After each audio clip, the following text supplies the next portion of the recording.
Oke. Assalamualaikum warahmatullahi wabarakatuh.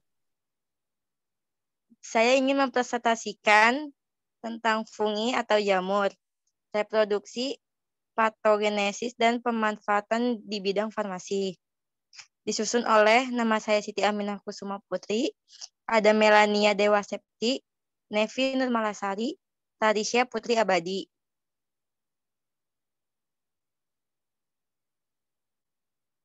Next.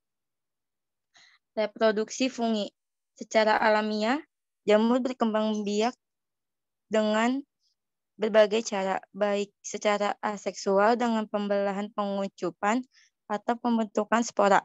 Dapat pula secara seksual dengan peleburan nukleus dari dua sel induknya. Pada pembelahan suatu sel membagi diri untuk membentuk dua sel anak yang serupa. Cara memproduksi aseksual fungi.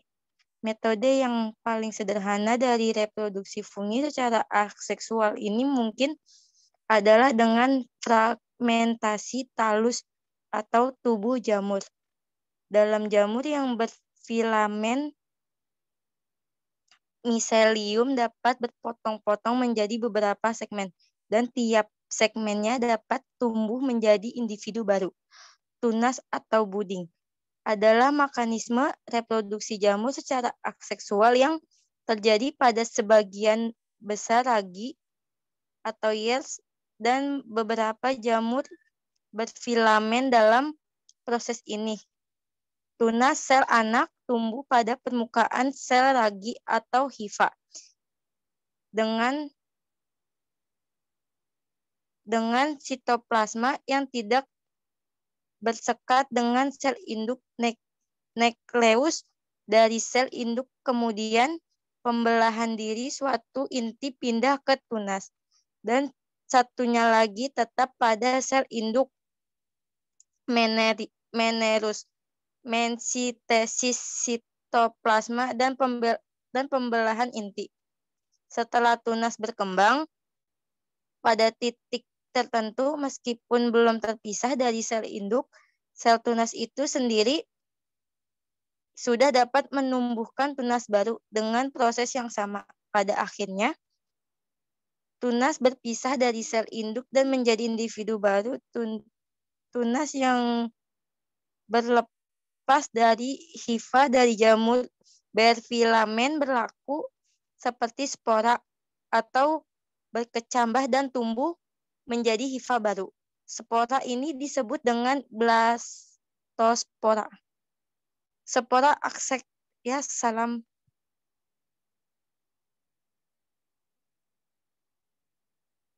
Spora aseksual fungi. Meskipun kita telah mempelajari fragmentasi dan tunas, tetapi sebagian besar fungi berkembang biak dengan menghasilkan spora aseksual. Spora yang dihasilkan secara aseksual seringkali dinamakan dengan mitospora, dan spora-spora ini dihasilkan dengan berbagai macam cara. Terdapat dua jenis utama dari spora aseksual, yaitu sporangiospora dan conidiospora.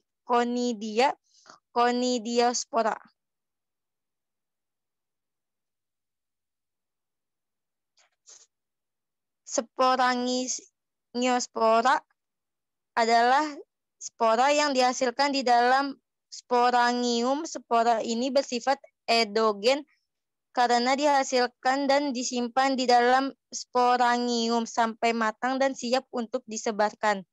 Spora aseksual ini digunakan pada reproduksi jamur, Chytridiomycota dan Zygomycota. Terdapat dua jenis utama sporangiospora, yaitu zoospora atau motil dan aplaspora non-motil.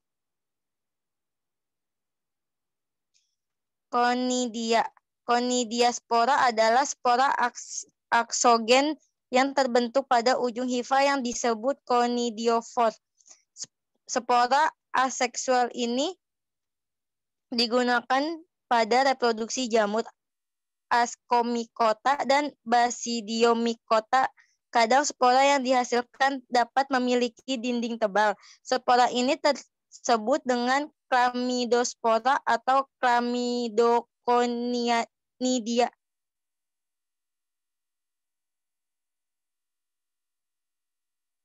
Next.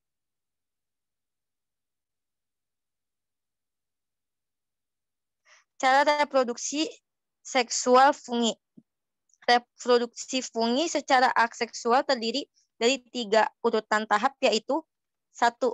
Plasmogami atau merupakan penyatuan fusion sitoplasma dari 2 sel induk tanpa menyatukan inti, sehingga terdapat 2 inti haploid dalam satu sel. 2. Karyogami merupakan penyatuan 2 inti atau haploid sehingga membentuk inti baru atau zigot yang diploid. 3.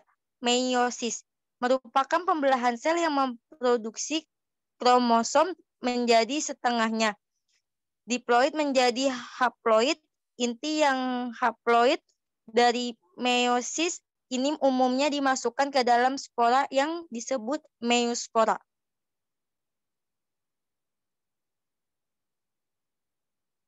Cara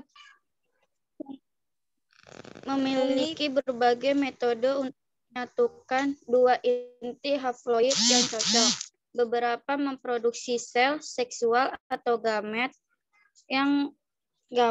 khusus yang dilepaskan oleh gametania yang kemudian menyatu. Proses ini disebut dengan konjungsi gametania. Beberapa ada yang melakukan kontak 2 gametania yang dapat dibedakan jenisnya, atau antheridium dan archegonium. Proses ini disebut dengan kontak gametania. Kemudian dapat juga gamet jantan jatuh pada gametania betina yang disebut dengan spermatisasi, dan yang paling jarang penyatuan 2 hifa yang disebut dengan somatogami.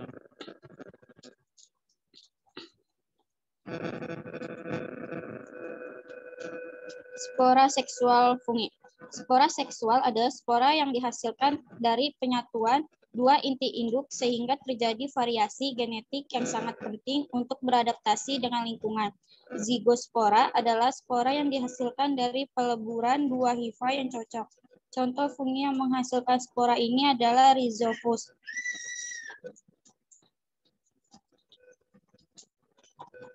1. Aspora merupakan spora yang terdapat atau diproduksi di dalam askus. Spora jenis ini khusus terdapat pada fungi yang diklasifikasikan sebagai Ascomycota. Umumnya sebuah askus dapat mengandung 8 aspora yang merupakan hasil meiosis yang diikuti dengan mitosis.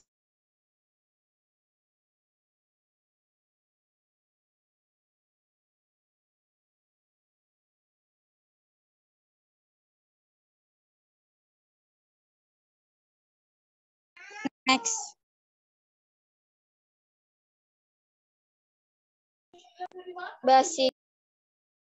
Basidiospora merupakan spora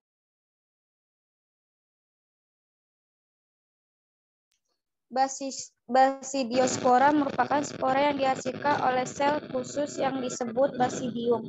Basidiospora ini khusus terdapat pada fungi yang diklasifikasikan sebagai Basidiomycota. Pada bagian bawah mangkuk jamur Basidiomycota terdapat jutaan dari basidium ini. Sebuah basidium biasanya memiliki 4 basidiospora atau kadang berjumlah 2 atau 8. Karena ini sebuah jamur memiliki kemampuan untuk melepaskan miliaran spora.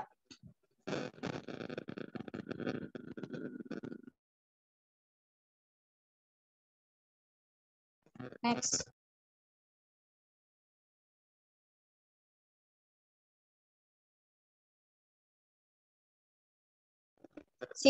Siklus hidup fungi.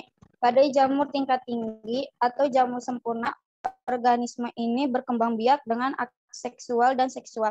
Oleh karena itu, terdapat 2 tahap atau fase hidup dari fungi, yaitu fase aseksual yang menghasilkan mitospora dan fase seksual yang menghasilkan meiospora. Meskipun dua jenis spora tersebut dihasilkan pada miselium yang sama, tetapi spora-spora ini sangat berbeda dan dapat dibedakan dengan jelas. Fase akseksual biasanya mendahului fase seksual dan dapat berulang kali terjadi sebelum fase seksual muncul. Dua fase ini juga sering disebut dengan satu anamorf, yaitu tahap reproduksi fungi secara akseksual biasanya seperti cendawa atau morf. Dua telemorf, yaitu tahap reproduksi fungi secara seksual biasanya merupakan tubuh buah dari fungi tersebut.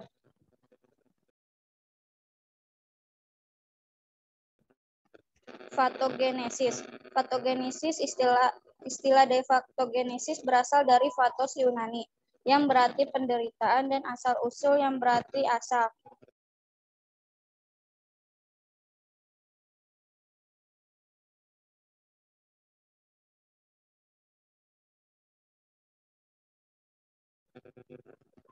Yang berarti asal. Ini memaparkan cara agen etiopatogenik, agen penyebab penyakit sampai menyerang organisme. Masuknya jamur dalam tubuh melalui satu luka kecil atau aberasi pada kulit. Dua, melalui saluran nafas menghisap elemen jamur. Tiga, kontak tetapi tidak perlu ada luka. Next.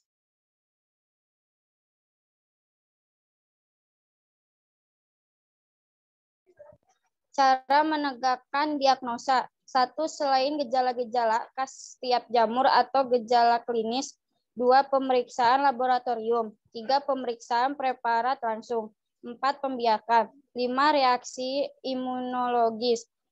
Enam, biopsi atau histopatologi.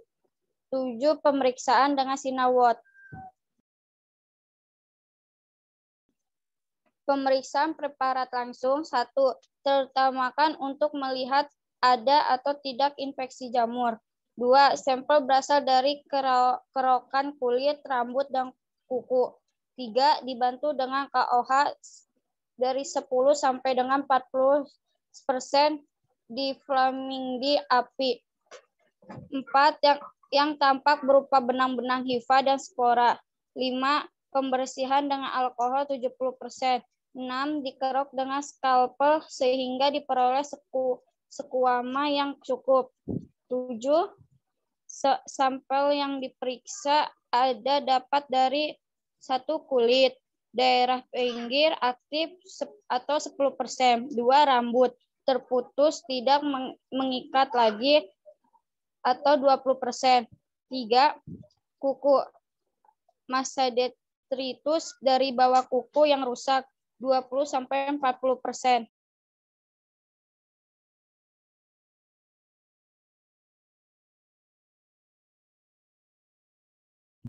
Pembiakan atau kultur.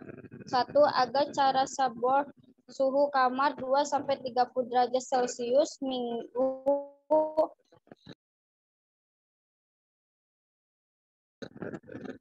minggu pertumbuhan jamur atau bentuk koloni hifa dan spora. Reaksi imunologi atau alergi. 1. Antigen yang dibuat dari koloni menyuntikkan secara intrakutan.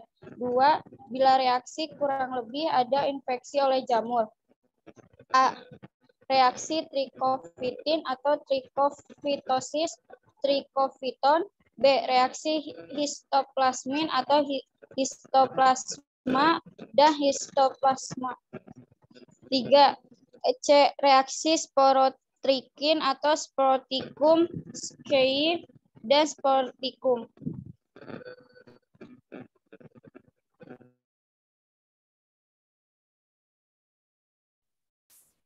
Biopsis atau histopatologis. 1. Khususnya pemeriksaan penyakit jamur golongan mikosis dalam. 2. Penawaran khusus jaringan biosis, Gram, HE, dan PAS. 3. Pemeriksaan histopatologi melihat reaksi jaringan akibat infeksi jamur, dapat mewarnai elemen jamur dalam jaringan.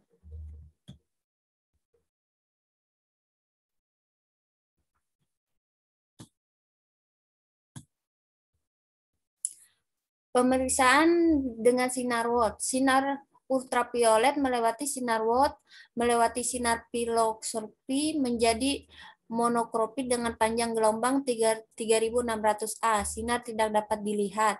Sinar diarahkan ke kulit atau rambut yang terinfeksi jamur, memberikan warna kehijauan atau violensi. Violensi pemeriksaan sinar Watt. Patogenesis fungi. 1. Ketika terjadi infeksi, maka komponen permukaan dinding sel jamur dapat melepas pada hiposis. 2. Polisakarida dinding sel mengaktifasi komponen dan menimbulkan inflamasi. 3. Dinding sel melepas antigen dianoksis. 4. Akibat adanya patogenesis, maka akan terjadi mekanisme 1. Mikotoksikosis, 2. Penyakit hipersensitif, 3. infeksi invasis atau kolonisasi.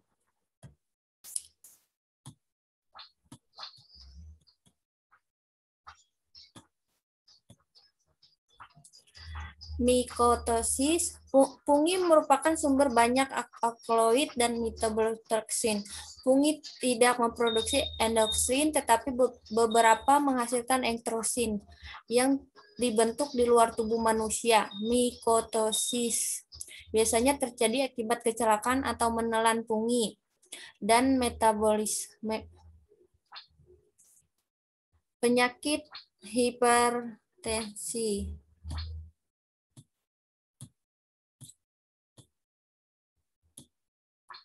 Airborne spore dan elemen jamur dapat merangsang imunoglobulin sensi limfis pada individu tertentu. Infeksi invasive atau kolonis. Organisasi atau fungi yang masuk ke dalam tubuh akan mengadakan kolonisasi tanpa menyebabkan sakit.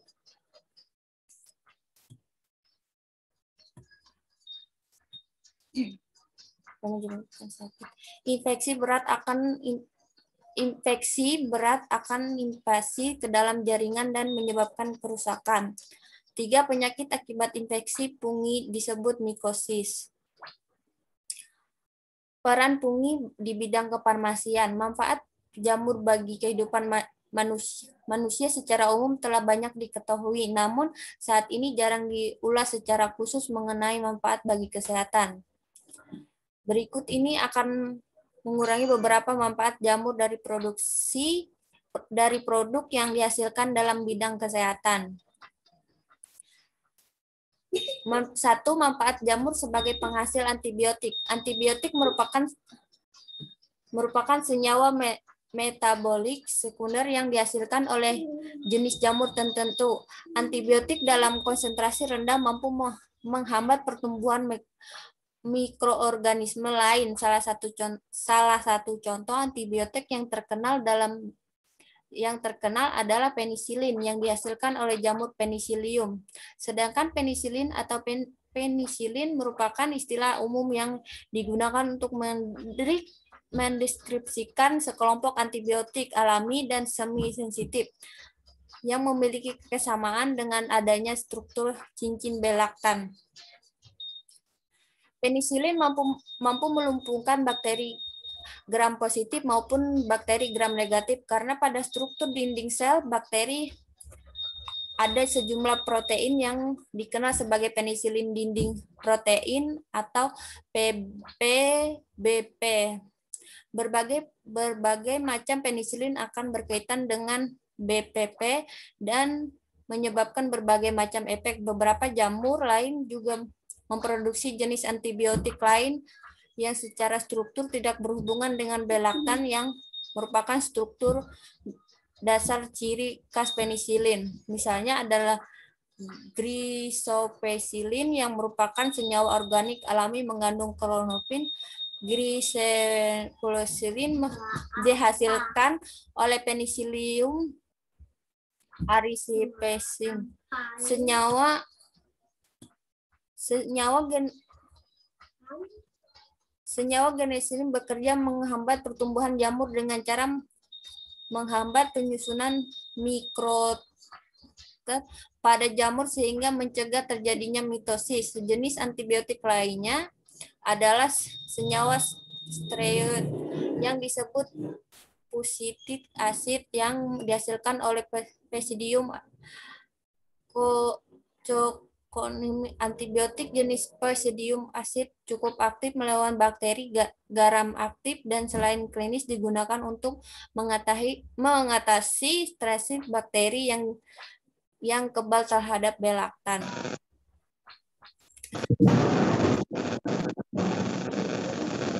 Manfaat jamur sebagai penghasil agen penurun kolesterol atau kolesterol lowering agents. Salah satu agen penurun kolesterol yang dikenal adalah statin. Statin merupakan kelompok senyawa yang cukup kuat sebagai inhibitor kompetitif 3-HNG CoA reduktase yang merupakan enzim utama di dalam biosintesis kolesterol. Asam organik statin ini berinteraksi dengan enzim pada kelompok sisi asam sehingga mengurangi level kolesterol plasma. Statin yang secara komersial cukup penting adalah mefenic acid dengan salah satu contoh yang terkenal adalah lovastatin yang dihasilkan oleh Monascus ruber dan mevastatin yang dihasilkan oleh Penicillium citrinum.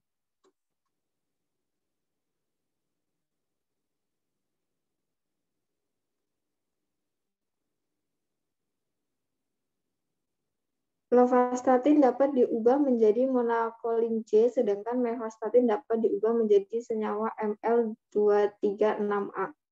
Keduanya dapat dilakukan secara kimiawi maupun melalui cara transformasi mikroba. Masing-masing senyawa ini berbeda afinitasnya terhadap 3-HNG CoA reduktase sehingga berbeda juga efektivitasnya.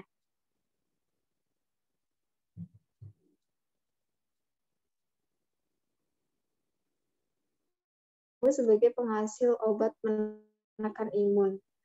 Jamur juga berperan suatu atau imunosupres. Obat imunosupres telah menghasilkan memajukan bedah transplant penolakan organ yang ditransplant. Obat imunosupres yang telah ditemukan dan digunakan imunosupresan adalah Cyclosporin A yang dikembangkan dari bioteknologi dan berdasar dari jamur.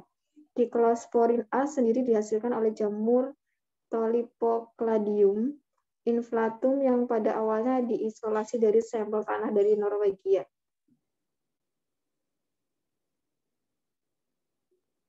Cyclosporin A bekerja menghambat proses dihasilkan interleukin 2 oleh T-limfosites sehingga juga menghambat segala potensi respon imun untuk menolak organ yang ditransplantasikan. Sehingga dengan adanya Cyclosporin A, maka keberhasilan operasi transplantasi organ akan semakin tinggi. Selain itu, Cyclosporin A juga digunakan untuk terapi medis pada kondisi psoriasis dan eksema karena peran interleukin 2 dalam memediasi respon inflamatori.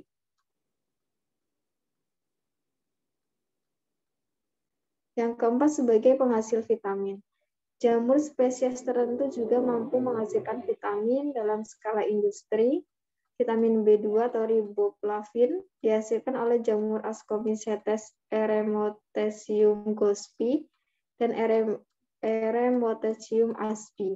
Dalam beberapa hal, Eremothecium gospi lebih unggul untuk produksi riboflavin karena secara genetis lebih stabil dengan Eremothecium aspi. Provitamin D2 atau dihasilkan oleh Saccharomyces cerevisiae. Provitamin D2 atau ergosterol dengan adanya radiasi sinar UV akan diubah menjadi vitamin D2 atau ergokalsiterol. Yang kelima, sebagai penghasil etanol. Etanol di dunia kesehatan banyak digunakan sebagai desinfektan. Selain itu, etanol juga digunakan sebagai pelarut obat tertentu. Etanol sendiri dihasilkan dari proses fermentasi oleh Saccharomyces cerevisiae.